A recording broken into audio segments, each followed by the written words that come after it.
Je pense qu'on va commencer avec Mme Morin et Bernier. On a 16 personnes. Il faut penser aux autres. De 15, pensez-y, on a 60 minutes. Merci. Vous savez, c'est jamais long, nous. C'est précis, concis. Alors, bonsoir tout le monde, mesdames, messieurs. Alors, je vous laisse la parole en premier à Mme Bernier. C'est un petit peu plus petite que Mme Morin. Bonsoir, on vient vous parler de BTI. C'est, pour ceux qui ne savent pas c'est quoi le BTI, c'est un insecticide qui s'attaque aux moustiques et aux mouches noires. On sait que personne n'aime ça se faire piquer, sauf que il y a des conséquences point de vue environnemental et point de vue écosystème. Depuis plusieurs années, j'entends, pas dans la population, j'entends d'ici même que le BTI, il n'y a pas d'études qui prouvent comme quoi le BTI a des effets sur l'environnement et les écosystèmes. Moi, je vous dis que c'est faux. On en a apporté, on en a imprimé quelques-uns. On en a plus d'une trentaine. Je vous dépose les pétitions et on va parler un petit peu, pas longtemps, là, ça ne sera pas long. On va parler de l'étude d'un chercheur de l'Institut national de recherche scientifique, qui est une chercheure très reconnue, qui a gagné plusieurs prix, et alors les résultats de son étude est probante. Alors, je dépose Vous pouvez peut-être le déposer sur le petit bureau en avant, je vais la prendre ça. Pendant que Mme Bernier dépose les 30 études et plus, moi, je vais vous lire justement 5 points importants de l'étude de Mme Valérie Langlois de l'INRS. Alors, selon elle, ses tests sur les têtards de la grenouille des bois et du crapaud d'Amérique, voici ses observations qu'elle a remarquées au Québec. Le BTI ne tue pas les têtards des deux espèces exposées aux concentrations testées, sauf qu'il peut modifier le temps de métamorphose, donc la survie des individus et leur potentiel de se reproduire, ce qui est l'équivalent de tuer la population à petit feu. L'exposition, point 2, l'exposition au BTI altère le microbiote intestinal qui pourrait avoir un impact sur la forme physique et sur la santé des individus, y compris la sensibilité aux infections parasitaires. Point 3, il y a des indices que ces têtards essayent de combattre l'intoxication. Point 4, par cette étude, la chercheure, Mme Valérie Langlois, a clairement démontré que le BTI a des effets sur ces espèces. Point 5, les résultats de cette étude vont dans le même sens que les résultats des études qui ont été faites en Allemagne et en Argentine par des compagnies indépendantes. J'ai aussi, c'est pas des études, c'est des articles. Okay. Et de l'information supplémentaire que vous pourriez lire. Vous allez voir, vous allez apprendre beaucoup de choses là-dedans. Je vais répéter, je vais revenir encore. C'est une période de questions. Avez-vous une question? OK.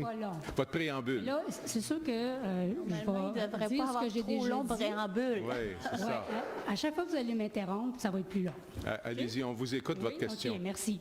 J'entends les rhétoriques constamment, les mêmes rhétoriques depuis plusieurs années, entre autres que le produit est homologué par Santé Canada.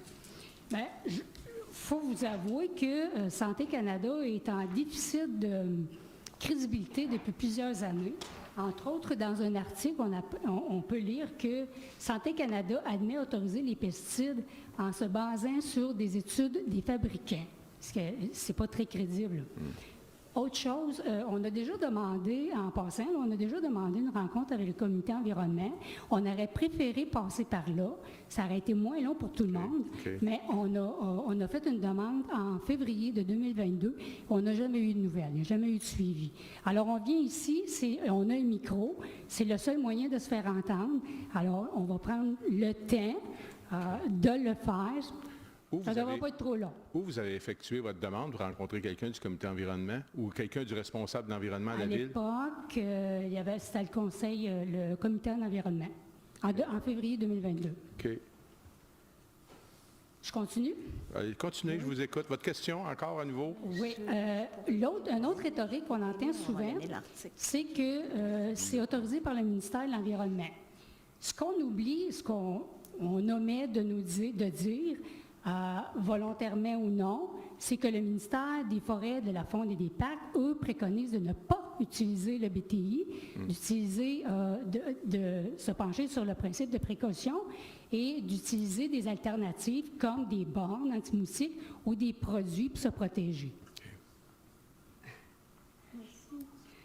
On a fait une demande de moratoire au ministère de l'Environnement l'année dernière et on a une trentaine d'organismes très crédibles. Entre autres, il y a Nature Québec, SNAP Québec, le réseau des femmes en environnement, le réseau de même la Société de biologie de Montréal, qui nous a appuyés dans cette demande de moratoire. On entend aussi souvent, on nous dit que c'est les citoyens qui le demandent. J'imagine que vous vous appuyez sur le fait que, sur le sondage qui a été effectué en 2019, dans un tel sondage, la question tourne autour du service d'épandage. C'est sûr que si la question est posée comme ça, comme personne n'aime se faire piquer, les gens vont systématiquement dire qu'ils sont d'accord. Mais sur les 797 citoyens qui ont répondu, on a 550 citoyens répondants qui étaient d'accord avec le service d'épandage. Moi, je suis allée sur le terrain, je suis allée voir les citoyens. Vous demandez d'accélérer, Mme Bernier, s'il vous plaît. C'est aux autres, monsieur. J'achève. Ben non, mais on a beaucoup de monde qui a des questions, s'il vous plaît. Ben, Par respect je sais pour les qu'il y a un autres. comité qui Oui. existe, mais il n'y a pas moyen de rentrer dans ce comité-là. C'est le seul moyen pour nous de parler, de vous parler et de parler aux citoyens sur le sujet. Bon, j'arrive là au fait que là, voyez-vous, là, c'est plus long. 550 Oui. citoyens, répondants qui étaient d'accord. Moi, je vous apporte une pétition de 2650 citoyens qui, une fois qu'on leur a expliqué, les gens sont intelligents. Si vous leur expliquez c'est quoi exactement cette affaire-là, les gens sont d'accord que c'est inutile puis néfaste pour l'environnement et la biodiversité. Vous allez nous déposer ça? Oui, Merci beaucoup. On va en prendre note. oui, ça achève. Allez-y. Oui, merci. On dit aussi que c'est biologique. Il faudrait me le prouver parce que lorsqu'on regarde sur les fiches signalétiques des produits qui sont utilisés au Québec, il y en a 3. Quand on regarde dans les fiches signalétiques, on apprend que 90%, en moyenne, 90% des ingrédients, c'est des ingrédients ajoutés dedans. Et ils sont protégés par le secret industriel. On n'a pas moyen de savoir c'est quoi. Même que les tests qui ont été faits, ils n'ont pas été faits avec les... Santé Canada n'a pas fait les tests avec les ingrédients ajoutés dedans. Il y a même Canard Illimité et Conservation de la nature qui n'en veulent pas dans leur servitude. Il y a aussi dans le parc national. Si vous allez dans le parc national, le BTI est interdit dans le parc et ça ne doit pas déranger le monde tant que ça parce que si vous allez là les fins de semaine, en été, il y a plus de monde dans le parc national qu'il y a dans le centre-ville de Trois-Rivières. Alors, Pas de question, Mme Bernier? oui, j'y arrive. Oui. En fait, je suis sûre que vous posez toutes la même question. Qui a raison? Oui. Les citoyens ou la compagnie qui vous dit des choses par rapport à ça au BTI, puis eux gagnent leur vie avec ça. Moi, je ne retire pas une scène de ça. Je mets du temps et de l'argent dans ce dossier-là et c'est pour la biodiversité, pour les écosystèmes. Alors, je vous demande, le 1er mars prochain, vous pouvez mettre fin au contrat avec un préavis à la compagnie. C'est dans votre contrat entre la Ville et la compagnie. J'ai terminé. Merci beaucoup. Merci. Merci. Alors, M. Girard, Vous voulez pas dire quelque chose? Vous voulez pas dire rajouter quelque chose? écoutez, peut-être juste pour le bénéfice là, de la période des questions, Mme Bernier. Alors, une question doit être directe, succincte et claire, ne doit comporter que les mots nécessaires pour les renseignements demandés, ne doit pas être assortie de commentaires et un court préambule est cependant permis pour situer dans son contexte. Alors ici,